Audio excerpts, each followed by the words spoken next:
last episode, I built a custom mountain that took over 15,000 blocks to build, and after that, I need a break from working on some big projects. So in this episode, I'm going to build 2 small chicken coops to farm feathers, cook chicken, and eggs. And the space that I want to build it in is right over here in our industrial district next to the barn, where a couple of episodes ago we made this really pretty sheep barn, where we've got all of our automatic sheep farms underneath in the basement. And of course, in the barn itself, we have a cow crusher hidden in the smokestack and an automatic pumpkin farm in the actual barn. So far, it's making a little bit of a U shape, and I want to go right next to it and complete the circle and build our chicken coop right where this animal pen is right here. But first, we're gonna have to move the animals that are already there. So let's grab ourselves some leads so that we can move the 2 chickens that we have already over here into the cow pen. And then we can also take our 3 piggies and put them into the sheep pen. Now, of course, those are just temporary spots. I just needed room to move these pens out of the way. So of course we could build our chicken farm right here. And then in a future episode, we'll also make a cute little building for our piggies. And I think the first thing that I want to do to get ready to build the chicken coop is grab a bunch of dirt and grass and terraform this area a little bit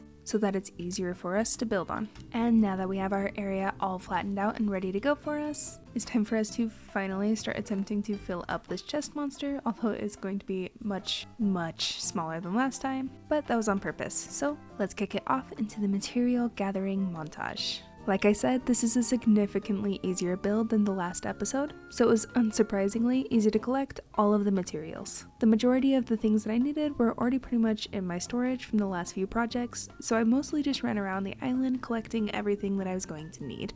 And now with all of our materials collected, it's time for us to start working on the very first chicken coop. So if I go into my schematics and load that up, and then we can change it from single layer to all of the layers, then I can try and show you guys without spoiling too much of the chicken coop that there is a farm underneath this, which means that we're gonna have to go 9 blocks deep and 11 blocks wide depending on where we place this. So if we lower it into the ground, mirror it so that it faces the correct direction, then we can pick a good placement for the buildings. I think this looks pretty good so far. And now we can switch it back into the single layer mode. And for the big structure, I need to find the base of it so that we can dig out that 9x11 hole that I was talking about. We're actually going to leave that hole that we just dug for just a moment and start off with a smaller chicken coop first. This is just a super small and simple design that I came up with to house a hopper collection system for the eggs.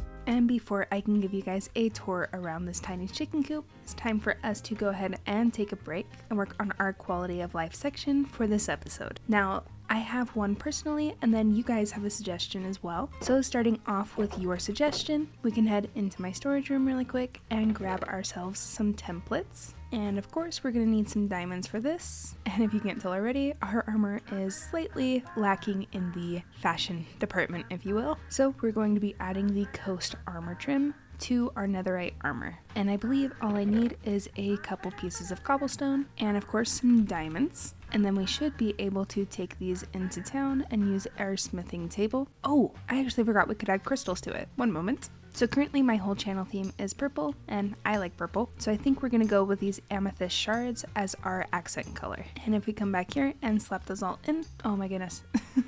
You can tell I don't do this often. I need to duplicate these first. So we currently have 2, that will give us 4, and then I want to duplicate it one more time so that we have an extra after we're done. Then we can take off all of our netherite armor. I currently only have a name for the chest plate, so if you guys have any name suggestions for any of the pants, boots, or a helmet, let me know, because after we have upgraded to netherite and added a template and named it all, we're pretty much done in the armor department. So let's start adding all of our shards to each of our armor pieces.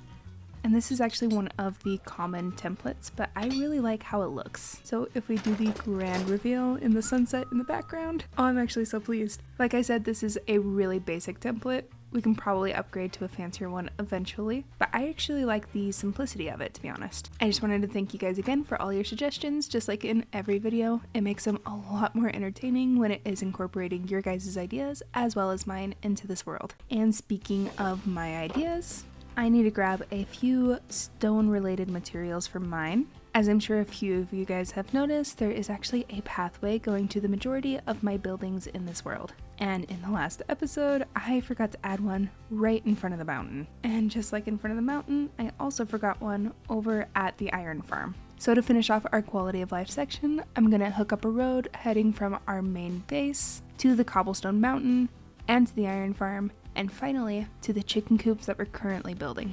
And just like that, we have a pathway going to the mountain and to the iron farm, as well as a smaller pathway splitting off from the one to the barn back into the area with all of the chicken coops. I also went ahead and connected it up to the sheep pens as well. And I'm actually pretty pleased with how this turned out. I tried to incorporate a couple of mud bricks in the area where there would be like a lot of animals, so like right here in the cow pen and over by the chicken coop. And as you enter the sheep barn, I didn't really do that mud transition over here just because I didn't think it was very applicable. There's not going to be as many animals as over in the farming area. However, I did do it as I was transitioning into the base because I think right here was something that it was just missing a little bit more of blocks to transition it. And there's also sheep pens on both sides, so it kind of looks as if the sheep have kind of trampled over all of the stone coming from out here and made it nice and muddy and dirty, just covered in grass as it transitions into the softer grass on the inside of the base. And now that we have made a nice little transitioning path through our cow farm, I gotta go round these guys up again.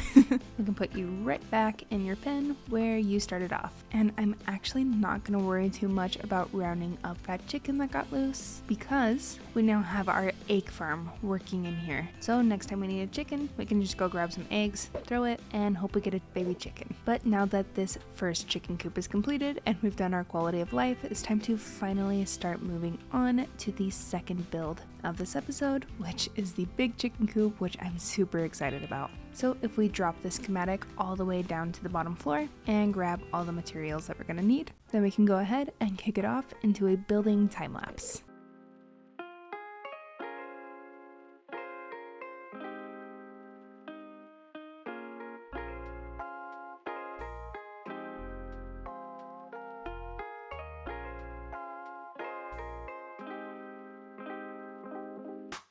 And now the very last thing that I want to do is take these spruce trapdoors and start adding them to where I've already marked out a little area with these grass blocks to create a tiny fence going around the entire perimeter of both of our chicken coops. And all of these trapdoors, which are acting as our fence, are facing a very certain direction, which means that I can bring the chicken over in this direction. But now the chicken can't come over back the other direction, meaning he's essentially locked behind here as if it were a fence. And I believe that is the last additions that I want to make to our chicken coops, which means that I can finally give you guys a tour of the insides. Starting off with the small coop that we built first, I used some rails to make a cute little ramp as if it were a chicken coop ramp. Goes up into a very, very simple interior because it's a very simple farm.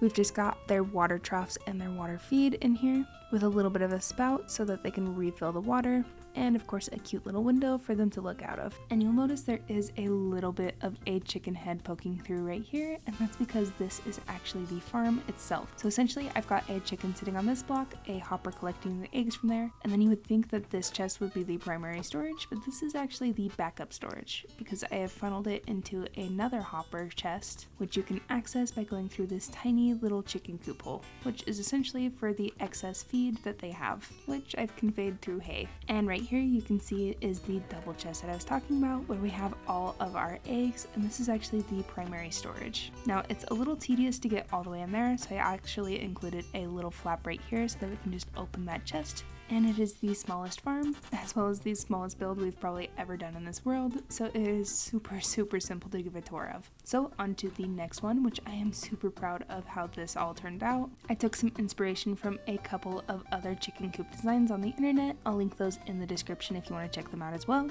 And basically it has the exact same chicken coop ramp going up as the little one does, but the interiors are different. So that one is to keep all of their food and their water, and in this one, this is where all of the chickens' beds are kept. I think my favorite addition of this farm is that there's a chicken attached to this fence post, which means that he primarily wants to hang out right underneath here, making it look as if he's hanging out in his nest. And of course, I placed a kind of sneaky item frame right underneath this so that we can keep an egg on there as if there's an egg in one of these nests. And just in case you're wondering how I made the nests, I used some horn coral fan and just waterlogged a slab underneath it so that it didn't die. Now, if you face the other direction, you can see a nice cool bubble column, which is feeding all of our stuff into these 4 chests for the farm. And as you can see, this one produces cooked chicken and feathers. Now to show off the farm, I want to go underneath actually, where we dug out that giant hole from earlier. So essentially what's going on here is I've got 2 chickens sitting up here on top of a hopper, and every time they lay an egg, it goes into that hopper, which automatically dispenses it onto this block right here, which is a half slab.